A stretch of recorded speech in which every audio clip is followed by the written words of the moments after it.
नमस्कार. माय एफ एमची मी आहे R J Vaishnavi. Mahindra tractors पॉडकास्टमध्ये तुमचं खूप खूप स्वागत आहे. सो तुम्ही ऑटोमेशन, मॅन्युअल हे सगळं ऐकलेलं असेल. हे फक्त कारपुरतं सीमित आहे का? तर नाही. मी तुम्हाला असं सांगितलं की शेतकऱ्यांनी देखील आता ऑटोमेशन, मेकनायझेशन आणि टेक्नॉलॉजीचा वापर करून शेती करायला सुरुवात केली आहे. तर विल यू बिलीव्ह इट? आणि त्याच विषयावरती आपण आज चर्चा करणार आहोत. भारतीय सवय आहे सर, की जुन्या पद्धती धरून ठेवतो आपण. आपल्याला आवडतं टिपिकल गोष्टी करायला. पण ज्या लोकांनी तुम्ही सांगितलेले इनोव्हेशन्स स्वीकारलेले आहेत किंवा बदल शेती क्षेत्रात स्वीकारलेले आहेत, त्याचे मला काही उदाहरण द्या ना.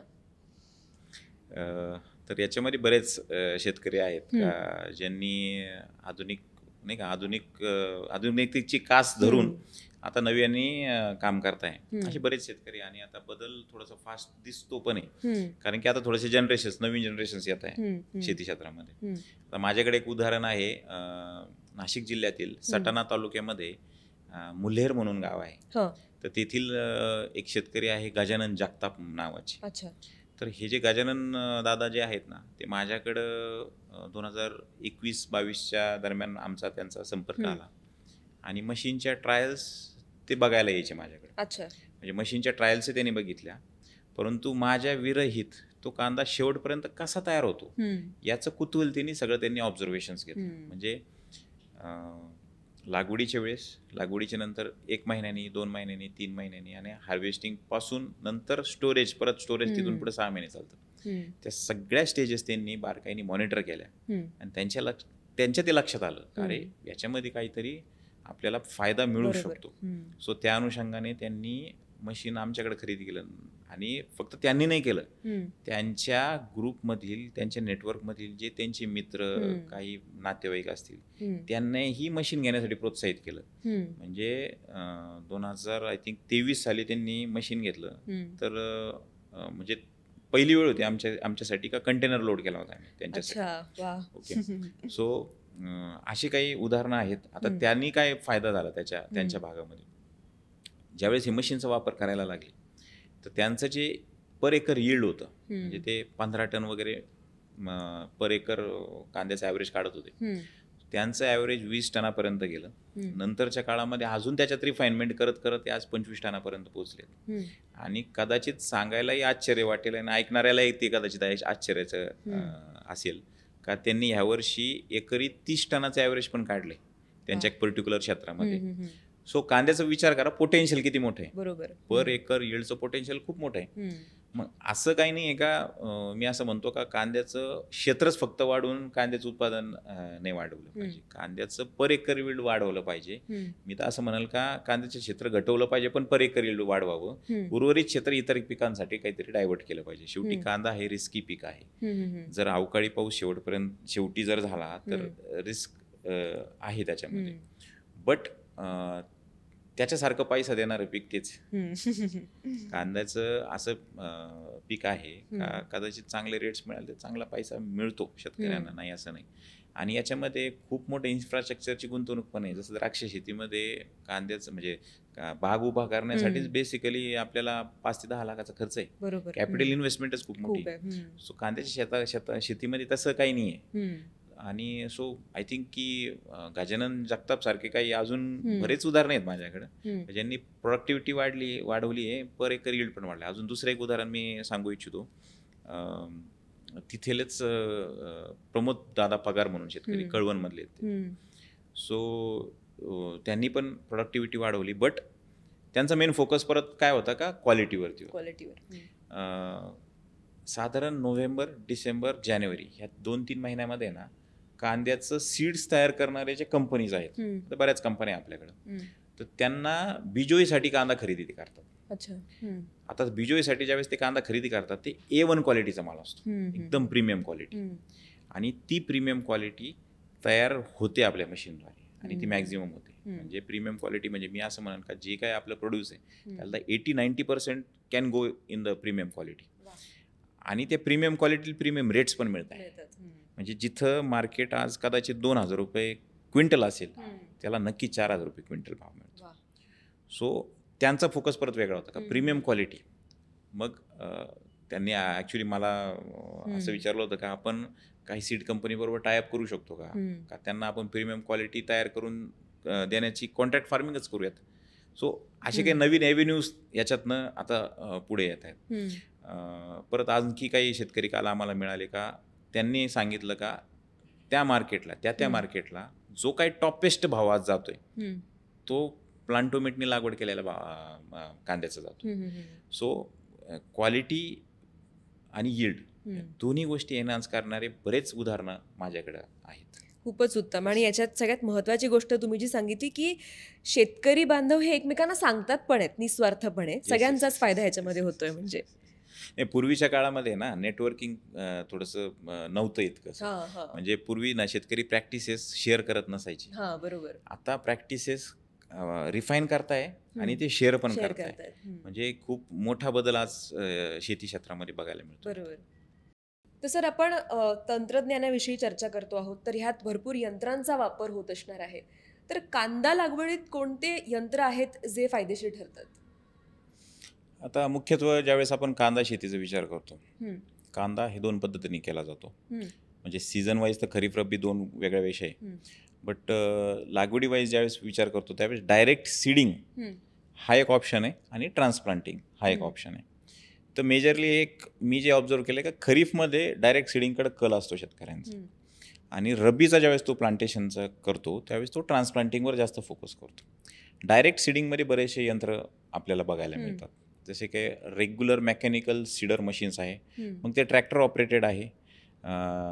आमच्याकडे काही बुलेट ड्रिवन किंवा ह्युमन ड्रिवन किंवा काही छोटे पॉवर विडर ड्रिवन असे काही इम्प्लिमेंट्स आहेत.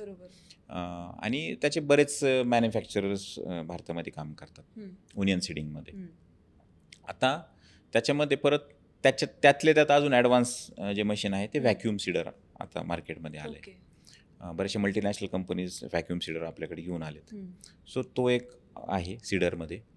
अँड देन ट्रान्सप्लांटिंगमध्ये जर विचार केला तर जसं प्लांटोमेट एक मशीन आहे जे आमचं एक पेटंटेड मशीन आहे. बट आमच्याही पूर्वी 90sच्या काळामध्ये आमच्या कोपरगाव तालुक्यामधील पंढरीनाथ मोरे म्हणून एक शेतकरी होते. त्यांनी त्यांच्या पद्धतीने त्यावेळेसच्या टेक्नॉलॉजीनुसार काही एक मशीन डेव्हलप केलं होतं आणि त्यांना त्याच्यासाठी NIFचा पुरस्कार मिळाला, नॅशनल इनोव्हेशन फाउंडेशनकडून राष्ट्रपती पुरस्कार मिळाला होता त्या काळामध्ये. सो तेही मशीन काही रिप्लिकेट झाले. मध्य प्रदेशमध्ये काही मॅन्युफॅक्चरर्स आहेत ते अशा पद्धतीची मशीन्स बनवतात. त्याच्यानंतर मग आणखी मशीनचं इंटरव्हेन्शन येणं गरजेचं आहे. जसं एंड टू एंड मेकॅनायझेशन अजूनही कांदा शेतीमध्ये येणं गरजेचं आहे. जसं मग फर्दर काही ऑपरेशन्स आहे जसं की डिविडिंग करणं म्हणजे खुरपणी, तण नियंत्रण. याच्यासाठी काय आहे ना आज तसं पाहिलं गेलं तर मेकॅनिकल विडिंग हा ऑप्शन शेतकऱ्यांसमोर कांद्यामध्ये तरी नाही आहे. म्हणजे जसं कोळपं चालवतो आपण किंवा पंजाबमध्ये MP मध्ये बटाटामध्ये तण नियंत्रणासाठी काही ट्रॅक्टर ऑपरेटेड कोळपे आहेत त्यांच्याकडे, डोरा म्हणतात त्यांना तिथे. सो त्या पद्धतीचे यंत्र अजून तरी कांदा शेतीमध्ये दिसत नाही आपल्याला, बट ते हळूहळू इव्हॉल्व्ह होतील. आता कसं आहे ना प्लांटेशन स्टेटर रोजमध्ये असणं त्याच्यासाठी गरजेचं आहे. स्टेटर रोजमध्ये प्लांटेशन असेल तर त्या पद्धतीचे काही इम्प्लिमेंट्स कदाचित डेव्हलप होण्यासाठी आणखी पोटेन्शियल निर्माण होत आहे. आता रिसेंटली म्हणजे आता 2025 चालू आहे, जो 2024-25चा जो ओनियन सीझन होता याच्यामध्ये सगळ्यात मोठी सगळ्या शेतकऱ्यांना जी समस्या जाणवली ती हार्वेस्टिंगच्या वेळेस. नेमकं काय झालं, प्लांटेशन सगळ्यांचे बरोबर होते आणि हार्वेस्टिंग सगळ्यांची बरोबर आली आणि त्याच दरम्यान हवामान खराब झालं. मग सगळ्यांची गडबड झाली का कांदा आपण काढला पाहिजे आणि लेबरचं शॉर्टेज प्रचंड आलं. मग तिथं पण परत इंटरव्हेन्शन ते येणं गरजेचं आहे का कांदा हार्वेस्टिंगसाठी काही मशीन्स अजून येणं गरजेचं आहे. आता आम्ही त्याच्यात काम करतो आहे. कांदा हार्वेस्टिंगसाठी काही मशीन्स आम्ही डेव्हलप करण्याचं आमच्याकडे प्रोटोटाईप्स वगैरे करून ठेवलेत आम्ही, but that is in research stage thing. आणखी काही इम्प्लिमेंट्स जे वापरले जातात जसं की इंटरकल्चरल जे ऑपरेशन्सबद्दल आपण बोललो तिथं AIचा वापर करून किंवा आपण मी म्हणू शकतो का सेन्सर्सचा वापर करून काही इम्प्लिमेंट्स डेव्हलप करतात. फॉरेन कंट्रीजमध्ये आपण सगळं बघतो पण ते इथं नाही आहे आपल्याकडे. सो अशा काही टेक्नॉलॉजी ग्राउंड लेवलला पण येणं गरजेचं आहे. बट मी एक कायम सांगतो का आपल्या मातीत काम करणारी यंत्र आपल्याच मातीत तयार होतील, कारण की ते तितके रिफाईन होतील. एखादी दुसऱ्या कंट्रीतली टेक्नॉलॉजी आपण इथं उचलून जर टाकली तर ती कदाचित चालत नाही. सो ते एक आहे.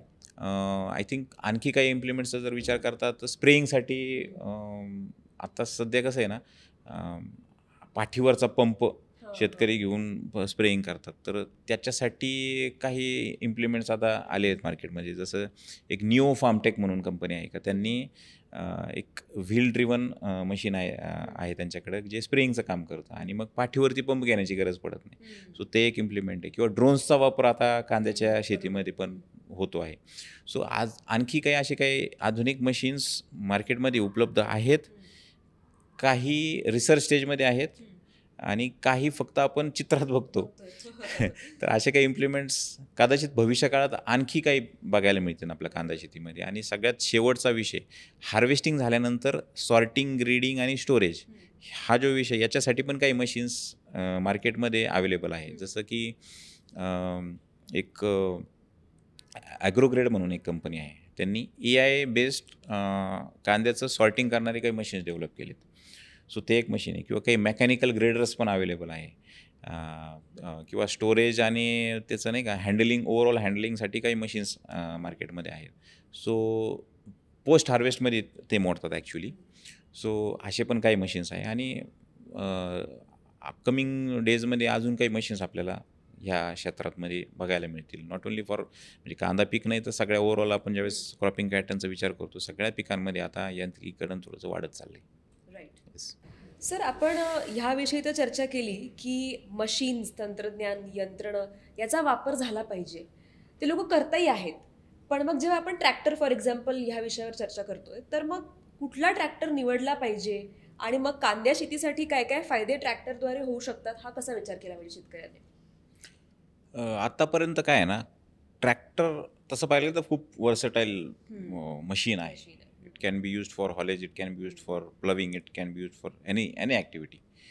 सो आता जसं ट्रान्सप्लांटिंगसाठी आपल्याला जर ट्रॅक्टरचा वापर करायचा आहे, सो त्याच्यात काही स्पेशल रिक्वायरमेंट ट्रॅक्टरकडून आपल्याला असणं गरजेचं आहे. जसं सगळ्यात महत्त्वाचं काय आहे ना, त्याला क्रिपर गिअर लागतो. आता क्रिपर गिअर काय आहे, बऱ्याच वेळा शेतकऱ्यांना क्रिपर गिअर काय आहे हे माहीत नाही. इवन मी असं बघितलं आहे का, काही ट्रॅक्टर डीलर्स आहेत किंवा ट्रॅक्टर इंडस्ट्रीमध्ये काम करणाऱ्या काही लोकांना पण क्रिपर गिअरबद्दल माहिती नव्हती आत्तापर्यंत. बट ज्यावेळेस ज्यावेळेस ॲप्लिकेशन मार्केटमध्ये आलं, त्यावेळेस क्रिपर गिअर काय आहे आणि त्याची थोडीशी एक सजगता निर्माण व्हायला सुरुवात झालेली. आता क्रिपर गिअर म्हणजे काय, नॉर्मल ट्रॅक्टरला हाय गिअर असतो, लो गिअर असतो. काही ट्रॅक्टरला हाय गिअर, लो गिअर, मीडियम पण असतो. ओके. सो ओव्हरऑल काय आहे ना, क्रिपर गिअरची ज्यावेळेस डिफिनेशन आपण बघतो, ट्रॅक्टर मॅन्युफॅक्चर झाल्यानंतर त्याचा एक स्पीड चार्ट पण तयार होतो. म्हणजे ट्रॅक्टरच्या रेटेड इंजिन RPM वरती कोणत्या गिअरवरती किती स्पीड मिळतो आहे, may be in metre per hour और may be in kilometre per hour. So normal tractor जो आहे ना, तो साधारण 1500 मीटर पर आवर हा त्याचा लोएस्ट स्पीड आहे. ओके. आता ज्यावेळेस आपण ट्रान्सप्लांटिंगचा विचार करतो, आता transplanting not only for with Plantomate, ज्यावेळेस आपण डेन्स प्लांटेशन कुठंही करतो ना, त्यावेळेस क्रिपर गिअरची रिक्वायरमेंट आहे. ग्लोबली ही सगळी गरज आहे. आता 0.3 kmph म्हणजे 300 मीटर पर आवर हा आपला डिझाईन स्पीड आहे. ज्यावेळेस आपलं मशीन ट्रान्सप्लांटिंगचं काम करतं, त्यावेळेस 300 मीटर प्रति तास हा स्पीड आपल्याला अपेक्षित आहे. But that at low idle RPM, म्हणजे ट्रॅक्टरचे 700 ते 800 RPM हे लो आयडल असतात जनरली. तर मग स्पीड चार्टवर रेटेड RPM वरती तो स्पीड किती असावा, तो सर्वसाधारणपणे 700 ते 900 मीटर पर आवर जर स्पीड ट्रॅक्टरच्या स्पीड चार्टवर असेल, तर तो लो आयडल RPM वरती 300 मीटर प्रति तास चालतो. आता हे खूप किचकट वाटत असेल शेतकऱ्यांना, तर सोप्या भाषेत मी शेतकऱ्यांना हे सांगतो, एका मिनिटात ट्रॅक्टर 10 फूट ते 15 फूट असा चालला पाहिजे. आणि तो सगळ्यात कमी RPM वर, ज्या RPM वरती ट्रॅक्टर चालू राहतो, लो आयडल RPM म्हणजे ट्रॅक्टर चालू राहतो असा RPM. मग तो काही ट्रॅक्टरचा 700 असू शकतो, 800 असतो. ट्रॅक्टर चालू केल्या जो RPM असतो तो. सरळ सोप्या भाषेत त्याला क्रिपर गिअर म्हणतात. आता क्रिपर गिअर जसा ट्रॅक्टरला लो, हाय, मिडियम गिअर असतो, तसाच तो एक गिअर आहे. तो ट्रॅक्टरला तो गिअर एंगेज केल्यानंतरच तो ट्रॅक्टर त्या स्पीडमध्ये चालतो. अदरवाईज ट्रॅक्टर नॉर्मल चालतो. म्हणजे बऱ्याच शेतकऱ्यांना आम्ही ज्यावेळेस ही सगळी माहिती शेतकऱ्यांना सांगतो, शेतकरी आम्हाला विचारतात का त्या ट्रॅक्टरच्या उपर इतर कामाला होईल का? तर नक्कीच होईल. ट्रान्सप्लांटिंग बरोबर इतर कामांना पण ह्या क्रिपर गिअरचा वापर होऊ शकतो. आता परत हा एक प्रश्न आहे का क्रिपर गिअर आणखी कोणत्या ॲप्लिकेशनला वापरू शकतो?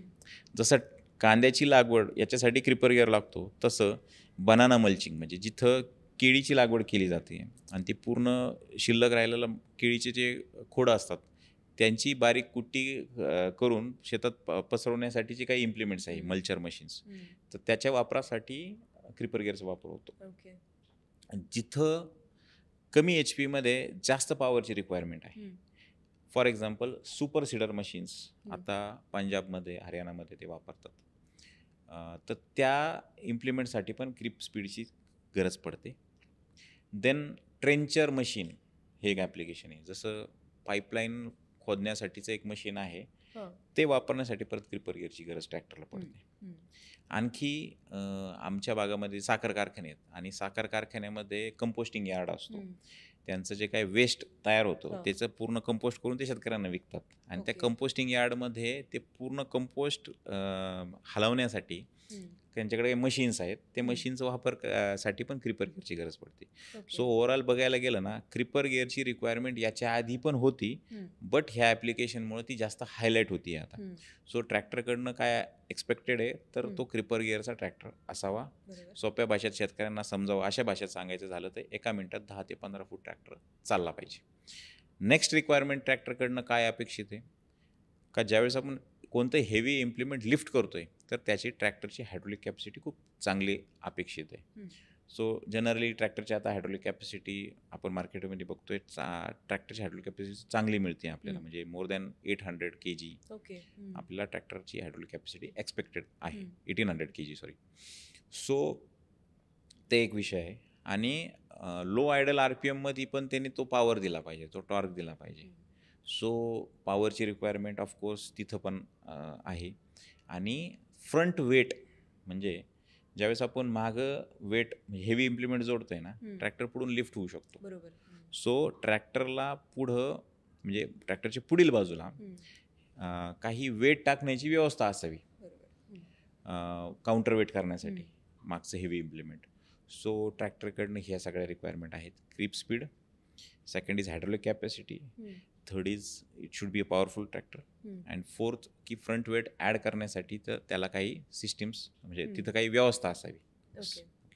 तर सर आपण ज्या कुठल्या यंत्रांबद्दल चर्चा केली, ट्रॅक्टर्सबद्दलही केली किंवा टेक्नॉलॉजीबद्दलही केली, त्याच्यामध्ये खर्च भरपूर आहे.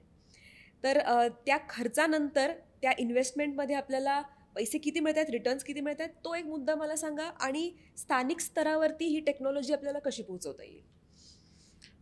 तर नक्कीच हा एक चांगला प्रश्न आहे. ज्यावेळेस कोणतीही इन्व्हेस्टमेंट कोणताही व्यक्ती करतो त्यावेळेस तो विचार करतो का ह्या केलेली इन्व्हेस्टमेंट किती वर्थ आहे. सो टॉकिंग अबाउट प्लांटोमेट, ज्यावेळेस ट्रान्सप्लांटर मशीन एखादा शेतकरी परचेस करतो तर त्याचा ROI कसा आहे म्हणजे रिटर्न ऑन इन्व्हेस्टमेंट. सो ह्या मशीनद्वारे ज्यावेळेस शेतकरी कांदा लागवड करतो, इंडिव्हिज्युअल फार्मर, तर त्यावेळेस त्याचं उत्पन्न निश्चितच मी असं म्हणाल का 20 ते 25% इन्हान्स होतं आहे. म्हणजे जिथं तो आज 10 टन पर एकर काढत होतो तो 15 टन काढतोय, जो आधी 15 टन काढत होतो आता 20 टन काढतोय.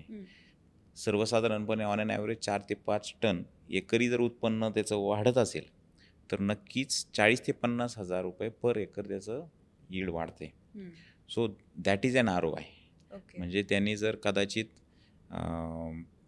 10 एकर लागवड केली मशीनद्वारे तर त्याचं ओव्हरऑल बघायला गेलं तर 4 ते 5 लाख रुपये जास्तीचं उत्पन्न त्याला जे मिळतं आहे त्याच्यातनं त्याला ROI मिळतो आहे. दुसरं, त्याचा जो ऑपरेटिंग कॉस्ट आहे म्हणजे लागवडीच्या वेळेस होणारा जो खर्च आहे तो 50% कर्टेल होतो. म्हणजे जिथं आज 12 ते 15 हजार रुपये पर एकर खर्च आहे कांदा लागवडीचा आणि मशीनद्वारे तो जर करायला गेला तर याच्यामध्ये मजूर, ड्रायव्हर आणि डिझेल या 3 गोष्टींचा खर्च आहे. तर तो 3 गोष्टीचा खर्च ओव्हरऑल ज्यावेळेस कॅल्क्युलेट करतो तर साधारण 5 ते 6 हजारमध्ये पर एकरची आपली लागवड होते. म्हणजे जिथं 12 ते 15 हजार लागणार असतील तर तिथं ते 5 ते 6 हजारमध्ये 1 एकर त्याची लागवड होणार आहे. सेकंड क्वेश्चन तुमचा जो होता की व्हॉट अबाउट ॲक्सेप्टेबिलिटी, म्हणजे टेक्नॉलॉजी ॲक्सेप्ट करण्याचा स्पीड आहे ना आपल्या भारतात खूप स्लो आहे. त्यातल्या त्यात फार्मर्स ज्यावेळेस आपण विचार करतो, आता मुळातच ह्या टेक्नॉलॉजी वापरायच्या म्हटला तर कोणतीही टेक्नॉलॉजी फुकट येत नाही. There is some cost involved. तर याच्यामध्ये काय आहे, कॅपिटल इंटेन्सिव्ह गोष्टी आहेत आणि त्याच्यासाठी अवेलेबल असणारं कॅपिटल शेतकऱ्यांकडे. म्हणजे आम्ही आमचा कस्टमर ज्यावेळेस फार्मर ॲज अन अँगलनी बघतो त्यावेळेस त्याच्या पॉकेटमध्ये पैसेच नाही. सो कॅपिटल इंटेन्सिव्ह गोष्टी यूज करण्यासाठी मग काही जसं प्रमोशन्स आहेत, जसं गव्हर्मेंट सबसिडी देतं आहे. सो अपकमिंग डेजमध्ये कदाचित आमच्या ट्रान्सप्लांटरला इथं सबसिडी पण मिळेल. म्हणजे गव्हर्मेंटची जी सबसिडी मिळते इम्प्लिमेंट्सवरती, तर ती फक्त त्याच्यासाठीच आहे का कॅपिटल नेचर जे आहे त्या टेक्नॉलॉजीचं ते कुठंतरी हे व्हावं, त्याच्यासाठीच गव्हर्मेंट हे काम करतं सबसिडीचं. दुसरं availability of finances, that can be an option. And the next thing is की याच्यामध्ये मार्जिनल फार्मर आणि म्हणजे मोठे शेतकरी आणि छोटे शेतकरी काय हा विषय असतो.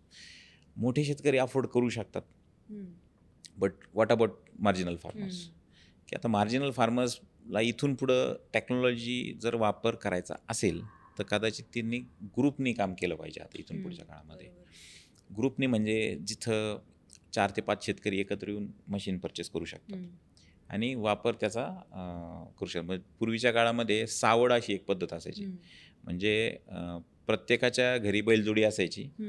तर एखाद्या व्यक्तीचं काम करायचं तर सगळे बैलजोडी एका शेतात काम करायची. तर सर तरुण वर्ग जो आहे, तर तुमचं ऑब्झर्वेशन खरं तर मला जाणून घ्यायचं आहे की तो पार्टिसिपेट करतोय का शेतीमध्ये, आणि करत नसेल तर मग त्यांचं इन्व्हॉल्वमेंट आपण कशी वाढवून घेऊ शकतो? हा एक खूप चांगला प्रश्न आहे. And that is an I think की भविष्य काळामध्ये हा खूप मोठा सोशल इश्यू होऊ शकतो का शेती करायला माणसंच नाही आहे. मग त्याच्यामध्ये मी असं क्लासिफाय करेल का शेतीत काम करणारे 2 घटक आहेत, शेतकरी स्वतः आणि शेतमजूर. आता ज्यावेळेस आपण शेतमजुरांचा विचार करतो, आज मी बघतोय का शेतात काम करण्यासाठी आमच्या आजोबांच्या काळात माणसं मिळत होते, आमच्या वडिलांच्या काळात माणसं कमी झाले आणि आम्ही ज्यावेळेस शेती करायला लागलो आहे आता माणसंच नाही. ओके, आता म्हणजे याच्यातनं काय दिसतंय आपल्याला का जनरेशन्स जशी जशी बदलते तशी शेतमजुरांची पुढची जनरेशन तयार नाही आता शेतीत काम. आणि ते त्यांनी का करावं ते, कारण की आता एज्युकेशन पण मिळतं आहे, ते आता इतर काही अपॉर्च्युनिटीज एक्सप्लोअर करताय आणि ती एक चांगली पण गोष्ट आहे, ती केली पण पाहिजे. सो शेतमजुरांचा तो एक विषय आहे का दिवसेंदिवस हे मिळणार नाही आहे आपल्याला. सो तिथं मेकॅनायझेशनचं इंटरव्हेन्शन वाढणं गरजेचंच आहे. आणि दुसरा जो सगळ्यात मोठा विषय आहे का स्वतः शेतकरी आणि शेतकऱ्याचं जे पुढचं जनरेशन आहे ते परत शेतीत यायला तयार नाही. कोणताच शेतकऱ्याला वाटत नाही का स्वतःच्या मुलांनी शेती करावी, मुलांनी किंवा मुलींनी शेती करावी, असं कधीच वाटत नाही. कारण की आत्तापर्यंत जे काय हार्डशिप्स त्या शेती क्षेत्रामध्ये शेतकऱ्यांनी बघितले, म्हणजे त्याच्यात सगळे झालं. म्हणजे सगळ्याच गोष्टींना तोंड देणं आहे, म्हणजे निसर्गालाही एका पद्धतीने त्याला कॅटर करणं आहे आणि मग काही पॉलिसीज असतील त्या पॉलिसीजला पण फेस करणं आहे. सो ओव्हरऑल जर विचार करता शेतकऱ्यांची जी पुढची पिढी ती शेतीत काम करण्यासाठी काय येत नाही, कारण की शेतामध्ये हार्डशिप्स दिसत आहे. आणि मी असं म्हणाल का टेक्नॉलॉजीच्या माध्यमातून आपण हे हार्ड ॲक्टिव्हिटी आपण स्मार्ट ॲक्टिव्हिटीमध्ये कन्वर्ट करू शकतो. आणि अनलेस अँड अंटिल शेतीमध्ये ग्लॅमर येणार नाही तोपर्यंत तुम्ही यंग जनरेशनला याच्यामध्ये अट्रॅक्ट करू शकत नाही. आणि ते ग्लॅमर आणायचं काम टेक्नॉलॉजीच करणार आहे. ओके, आणि त्यावरतीच काम खरं तर सौरभ सर करत आहेत की टेक्नॉलॉजी तुम्ही आणता आहात. आणि आय एम शुअर की जेव्हा यूथला कळेल की नेमकं ह्याच्यामधल्या हार्डशिप्स कशा कमी होत आहेत किंवा इझिली आपण ते हँडल करू शकतोय, तेव्हा आय थिंक ते अट्रॅक्ट होतील शेतीकडे. तर सर तुम्ही मला ट्रॅक्टरविषयी खूप माहिती दिली, पण त्यात एक नाव आहे महिंद्रा ओझाचं. तर तो ट्रॅक्टर तुमच्या ओपिनियनमध्ये कसा आहे आणि त्याच्यानी काही फायदे झालेले आहेत का? नक्कीच. ज्यावेळेस आमचं मशीन ज्यावेळेस मार्केटमध्ये फ्लोट झालं होतं त्या दरम्यान, म्हणजे 2000 साधारण 20 पासनं तर एक 23 पर्यंत त्या मार्केट सेगमेंटमध्ये फक्त 50 HP प्लस ट्रॅक्टरच क्रिपर गिअरमध्ये अवेलेबल होते. Okay. And we didn't expect की 50 HP खाली कधी क्रिपर गिअर कुठं येईल. बट दॅट वॉज एक व्हेरी सरप्रायझिंग मुवमेंट की ज्यावेळेस आम्ही बघितलं का महिंद्रा ओजा लॉन्च झाला आहे आणि त्याला क्रिपर गिअर इनबिल्ट कंपल्सरी सगळ्या मॉडेलला दिला आहे. So that was very surprising. आणि मग आमच्या एक लक्षात आलं का ज्यावेळेस आपण मार्जिनल फार्मरचा विचार करतोय, मार्जिनल फार्मरचा प्रॉब्लेम काय का कॅपिटल इन्व्हेस्टमेंट त्याच्याकडे नाही आहे. आणि ज्यावेळेस महिंद्रा ओजा आणि त्याच्यासाठीचं ट्रान्सप्लांटर, मग ज्यावेळेस ओजा आला त्यावेळेस आम्ही मग छोटं ट्रान्सप्लांटर बनवलं जे मार्जिनल फार्मरसाठी पण अफोर्डेबल राहू शकतं. म्हणजे ज्यावेळेस मोठा ट्रॅक्टर आणि मोठं मशीन याची इन्व्हेस्टमेंट बघता छोटा ट्रॅक्टर आणि छोटं मशीनची इन्व्हेस्टमेंट फार कमी आहे. मग तिथं येतो मार्जिनल फार्मर. कांदा शेती करणारा सगळ्यात मोठा वर्ग जो आहे हा छोटा शेतकरी आहे. आणि तिथं ते ॲड्रेस करण्यासाठी आणखी सोपं झालं. म्हणजे टेक्नॉलॉजी पेनिट्रेशन खूप आणखी सोपं होतं आहे का महिंद्रा ओजा छोट्या HP सेगमेंटमध्ये क्रिपर गिअर घेऊन आला आहे, हायड्रोलिक कॅपॅसिटी चांगली घेऊन आला आहे आणि तिथं छोटं मशीन चांगल्या पद्धतीने काम करते. मग अफोर्डेबिलिटी त्या शेतकऱ्याची त्या मशीनसाठी आणि ओजासाठी वाढली आहे आता. सर, आपण चर्चा करताना मध्ये हा विषय घेतला होता की तंत्रज्ञान खूप आहे पण त्याचा अवेअरनेस असणं पण महत्त्वाचं आहे आणि त्याकरताच अशी चर्चा होणं खूप महत्त्वाचं आहे. तर महिंद्रा ट्रॅक्टर्सनी जी पॉडकास्ट सुरू केलेली आहे त्याविषयी तुम्हाला काय वाटतंय? नक्कीच that can be a move two means attract young people in agriculture. की अशा पद्धतीने पॉडकास्ट वगैरे हे जे सगळं चाललं आहे ना इतर क्षेत्रामध्ये, तसंच ते शेती क्षेत्रामध्ये पण महिंद्रासारखं ब्रँड घेऊन आलं आहे. सो यंग पीपल अट्रॅक्ट करण्यासाठी हा एक मी म्हणाल का हा एक मूव आहे. So and then the second thing is awareness. काय होतं ज्यावेळेस आपली डीप थॉट आपण एखादं इन्फॉर्मेशन शेअरिंग करतो ना तर त्यावेळेस त्याच्यातनं अवेअरनेस क्रिएट होते. आणि that is also a good move की शेती क्षेत्रामध्ये शेतकऱ्यांना अशा पद्धतीने इन्फॉर्मेशनचं जे पेनिट्रेशन आहे ते करण्याचं काम ह्या माध्यमातून होतं आहे. आणि निश्चितच भविष्यामध्ये आणखी काही चांगले स्पीकर्स ह्या प्लॅटफॉर्मवरती तुम्ही आणून आणखी महिंद्रा अजून अवेअरनेस क्रिएट करेल अशी निश्चितच मला अपेक्षा आहे आणि इट विल डू. नक्कीच नक्कीच सर.